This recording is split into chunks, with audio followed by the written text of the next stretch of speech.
Hey everybody, welcome back. Been a little while since my last video, haven't had a lot of time, and a lot been going on in my life recently, good and, negative. Uh, but one of the common themes I've been seeing in all of it is integrity. That's what I want to talk about quick today. Now, integrity, I'm going to read you a definition here because I looked it up in a dictionary to give something that is not just my own words. So integrity I've got here from the Oxford Dictionary. It's the quality of being honest and having strong moral principles. And it's moral uprightness. And that's what I want to talk about.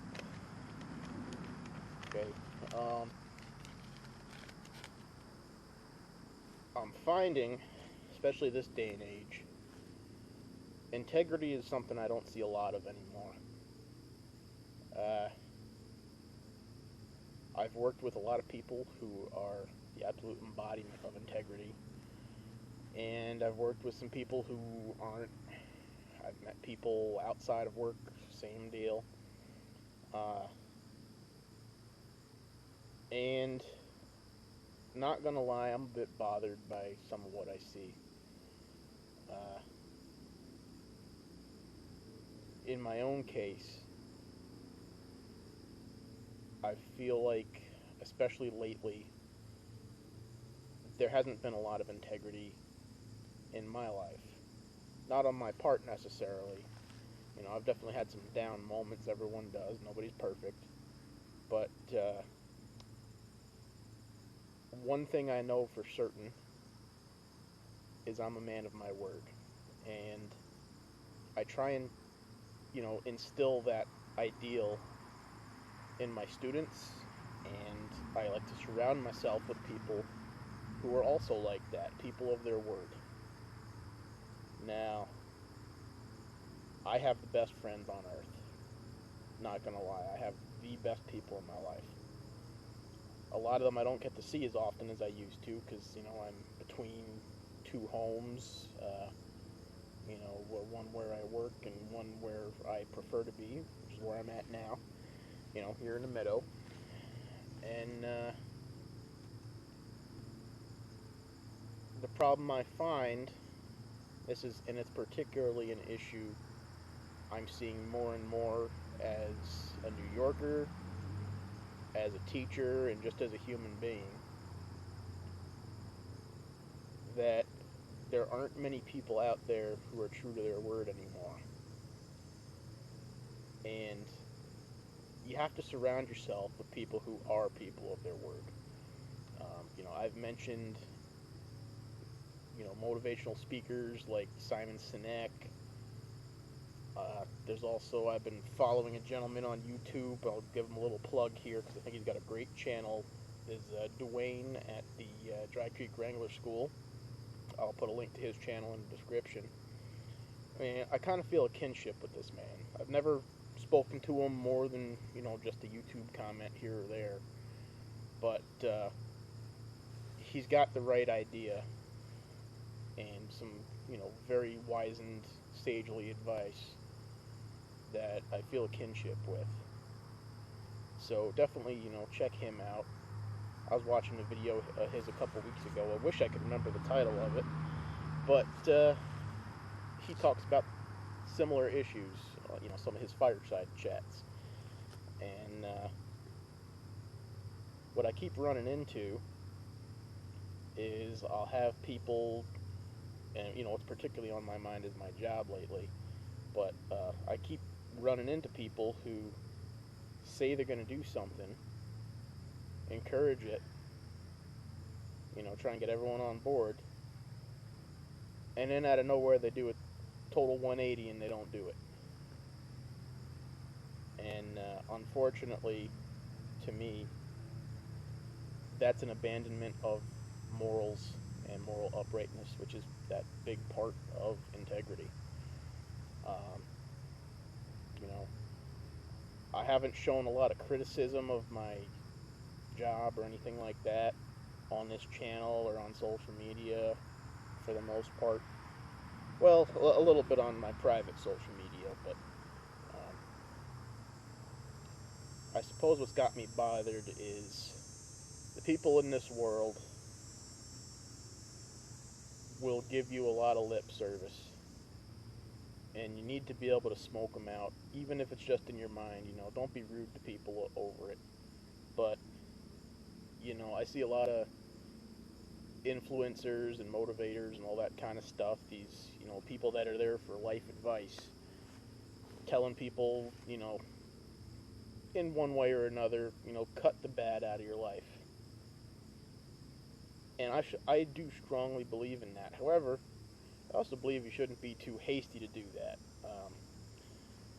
We live in a society now that doesn't value deep connection. Everyone's always on their guard around each other. No one trusts anyone. No one takes anyone for their word. And that's why I get frustrated, because I do take people for their word. And unfortunately, that leaves me disappointed a lot. I do like to joke around, though. The good thing about being a pessimist, or as I like to call it, cheerful pessimism, is by being a pessimist, you're always either right or pleasantly surprised. And I do strongly believe that, even though it's meant as a little tongue-in-cheek. So, I guess what I'm trying to say is, wherever you are out there, integrity is a big deal. And it's one of those things that will help you get far in life. It may get you down in the dumps sometimes, just because not everyone's going to live up to that standard, and that's just a fact of life. But at the same time, as long as you live up to that, you'll find a way to surround yourself with people who also do. So, I've been looking at a lot of decisions and everything else in my own life recently, and integrity keeps coming up, so I just thought I'd talk about that a little bit.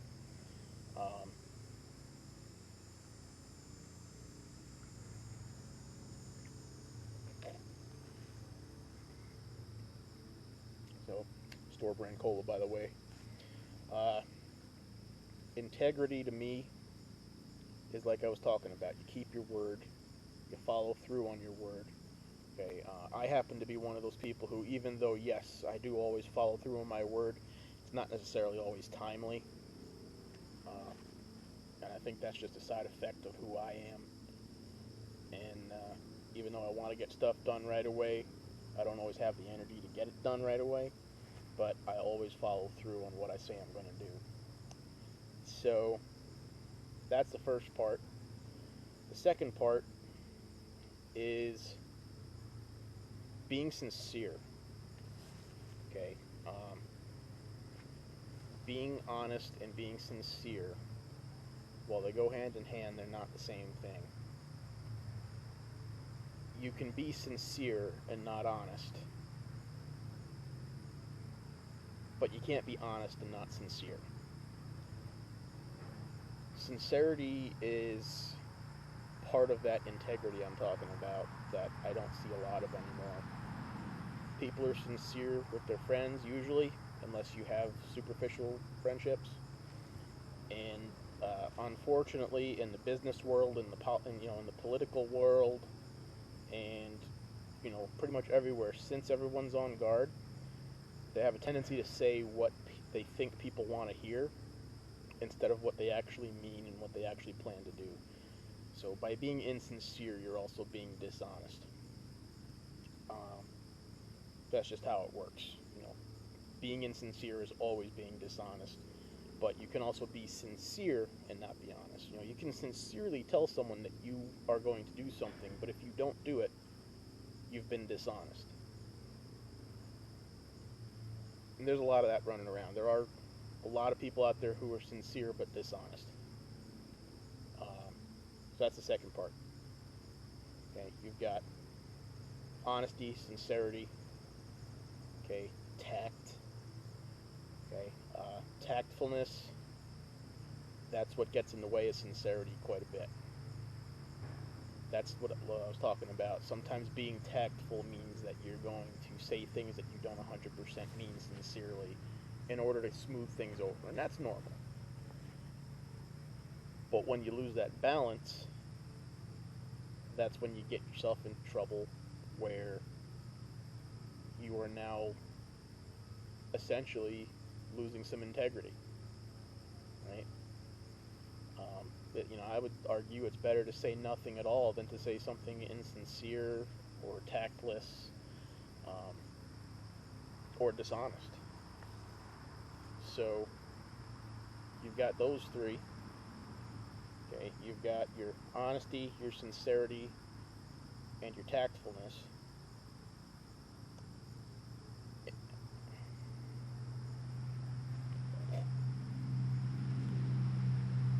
And beyond that, all of these things factor into your integrity.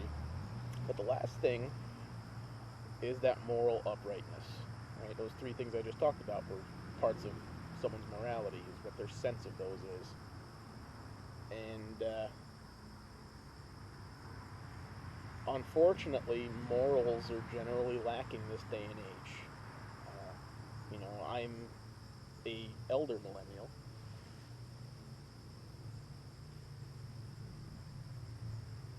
That's that coyote again. I don't know.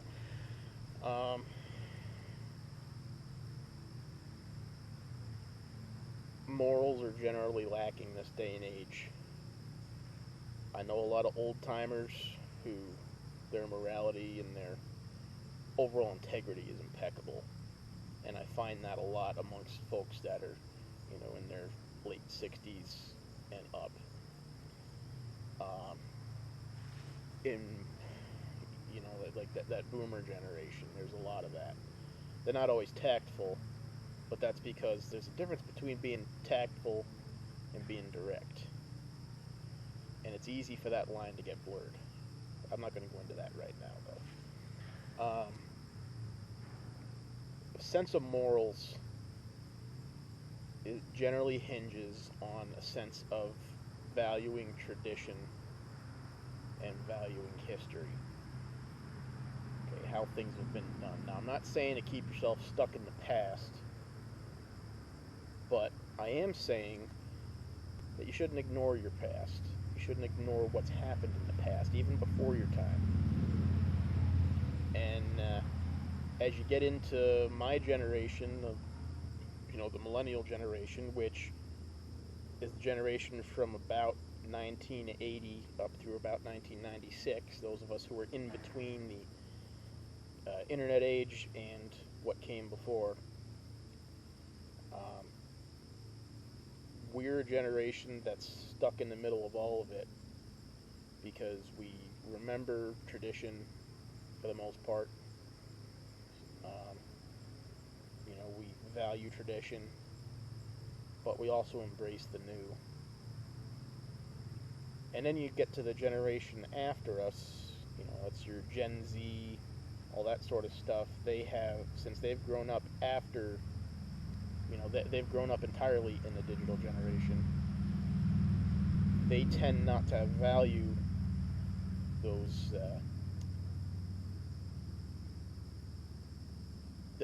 they tend not to value tradition. A lot of those, social media people criticize millennials for not having any sense of morality or tradition, but the age group they're talking about is actually Generation Z. And starting to get a little off track here, but that mentality of, not only not necessarily valuing tradition, but just being completely ignorant of it. I don't know whether to blame that generation for that lack of morality or not, because they haven't been taught it,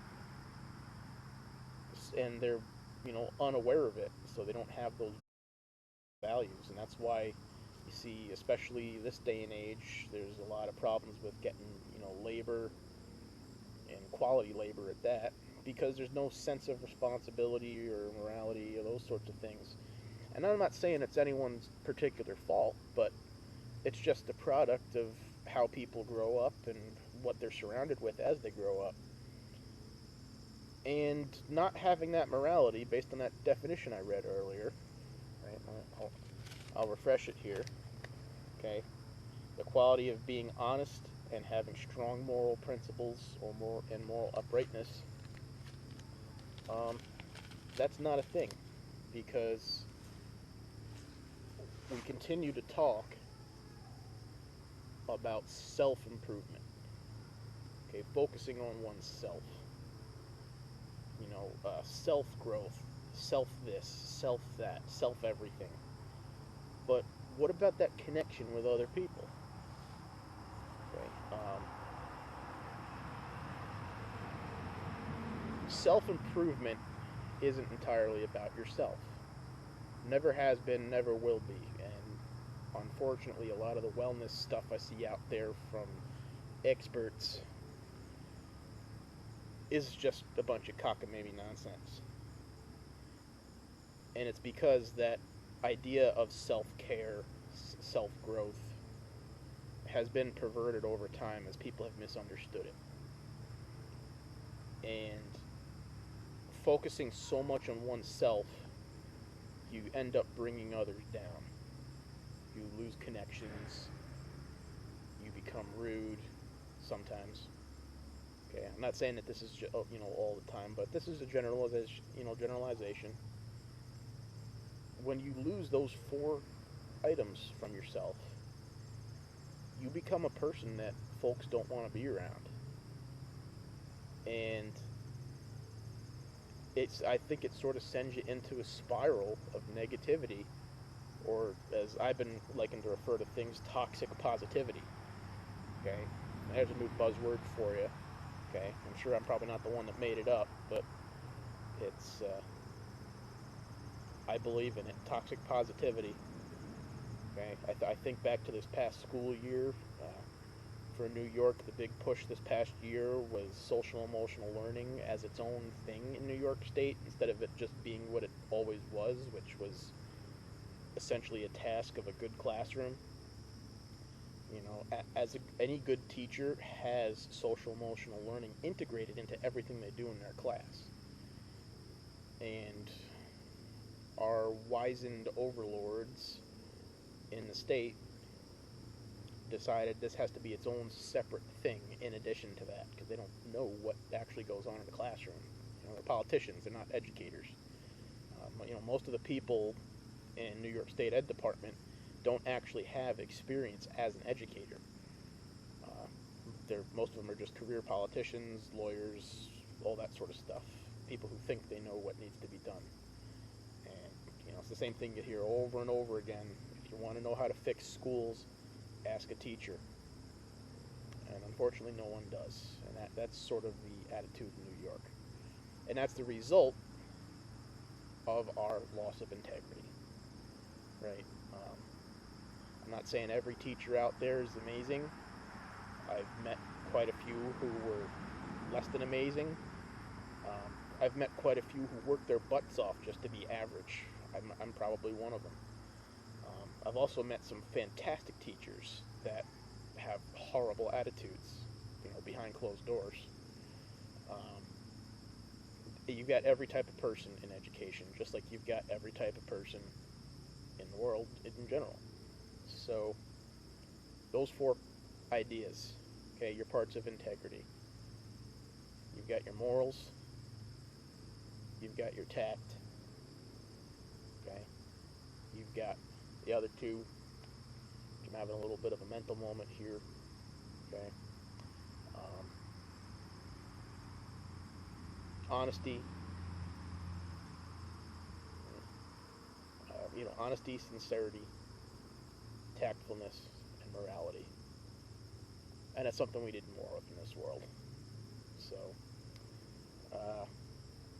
I hope to see that start to come back in schools.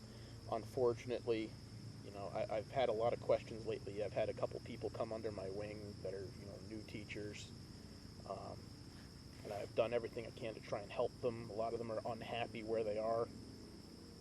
I know one in particular has bounced between a couple districts in just the past year, and seems like does a fantastic job, but isn't happy in any of those positions. And I can relate to that.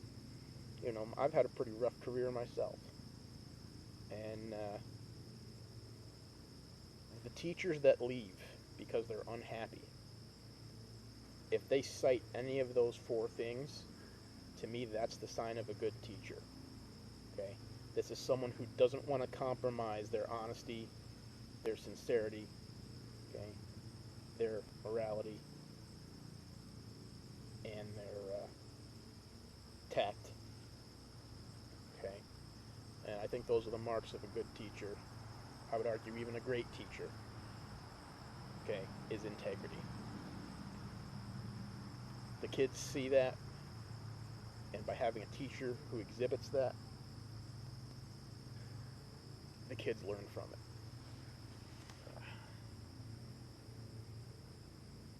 Well, that's a coyote or another groundhog. Been chasing those guys around for a while now. But yeah, I think that's the mark of a good teacher, to have those four qualities and integrity. Now, that looks different for different people. I know in my case, my sense of morals and integrity and tactfulness and all that, the way I go about it can make me come across as a bit difficult or even aggressive at times. And unfortunately, that's not the case. I speak frankly, I speak directly, I don't mince words, and I say what I mean, and I follow through on what I say. And unfortunately, the society we live in now, someone who speaks directly and frankly appears aggressive, appears mean, appears unhappy. In some cases, people can even interpret that as being tactless, but I look at it as, kind of the reverse. I think that being overly polite and not being candid is an exercise in losing your integrity. And for that reason, I think I get misunderstood a lot by a lot of my colleagues and by my bosses especially. I don't think they know how to handle me sometimes. I'm not loud or angry or aggressive to them or anything like that. I'm always polite, and I treat them with respect. But I don't, unfortunately, get a lot of that in return.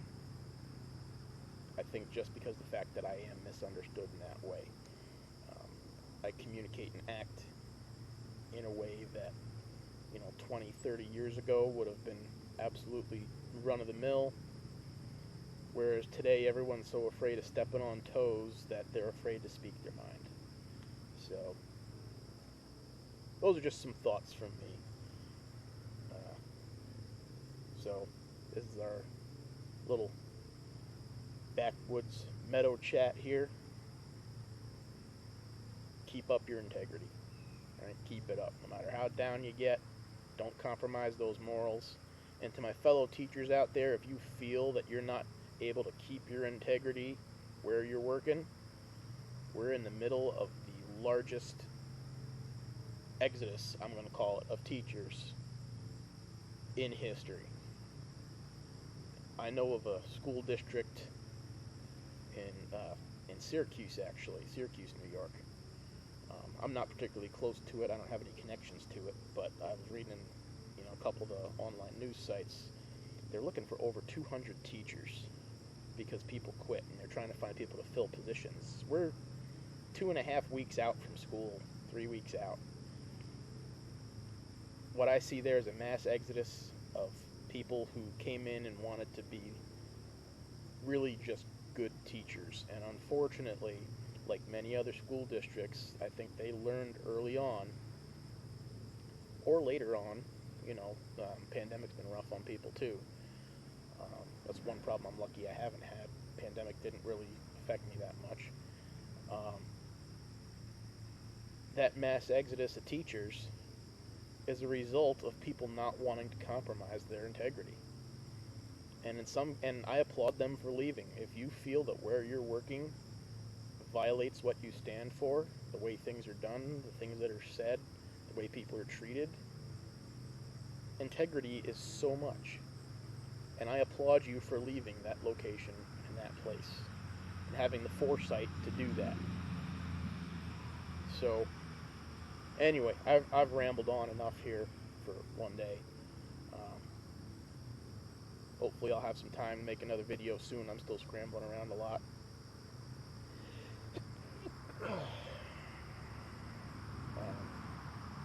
So, that's the scoop.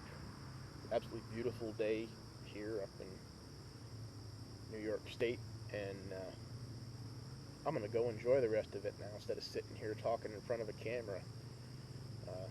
I noticed today the channel's finally up to 40 likes, so thank you to that and all the folks who've joined.